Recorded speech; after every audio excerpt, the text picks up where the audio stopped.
ভারতের বিরুদ্ধে বাংলাদেশের মানুষের অবস্থান ছিল, কারণ ভারত বাংলাদেশের মানুষের সাথে সম্পর্ক না করে একটা ফ্যাসিস্ট সরকারের সাথে সম্পর্ক করেছে।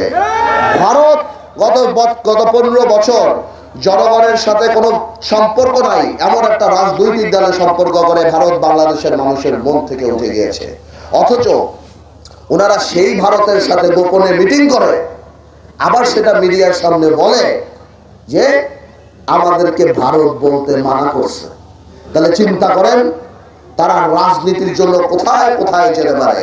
তারা এখনো পরিষ্কার করে বলে না তারা কোনোদিন ক্ষমতা আসলে এই দেশে 16ই ডিসেম্বর হবে নাকি। তারা এখনো পরিষ্কার করে বলে না তারা কোনোদিন ক্ষমতা আসলে এই দেশে 21শে ফেব্রুয়ারি হবে নাকি।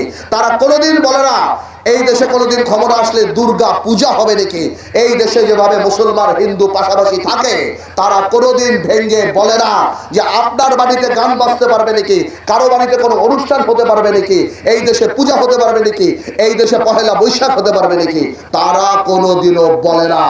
আজকে তারা বলে তারা শরিয়া আইন নাকি করবে না। ভোট পাওয়ার জন্য এমন কিছু নাই তারা করতে পারে না। আমি তো বুঝি না। আমি ঢাকাতে এক জায়গায় বলেছিলাম আজকে জামাতে বাংলাদেশের মানুষের কাছে পরিষ্কার করে বলা উচিত আপনারা কি পাকিস্তানের জামাত, আপনারা কি সৌদি আরবের জামাত, না আপনারা কি দুবাইয়ের জামাত, না আপনারা ডিস্কো জামাত। আপনারা তো সবই করতে দেন, আপনারা তো সব জায়গা থেকে বের হয়ে গেছেন। আজকে শুনি ভোলার বিভিন্ন বাড়িতে নাকি বাচ্চা কাচ্চাদের বিস্কুট দেয়, ভোলার বিভিন্ন বাড়িতে বাচ্চা কাচ্চাদের চকলেট দেয়। মারা বোনেরা চকলেট দেবে বিস্কুট দেবে, কিন্তু ওইটা যদি গলায় বেঁধে যায় পানি কিন্তু দেবে না।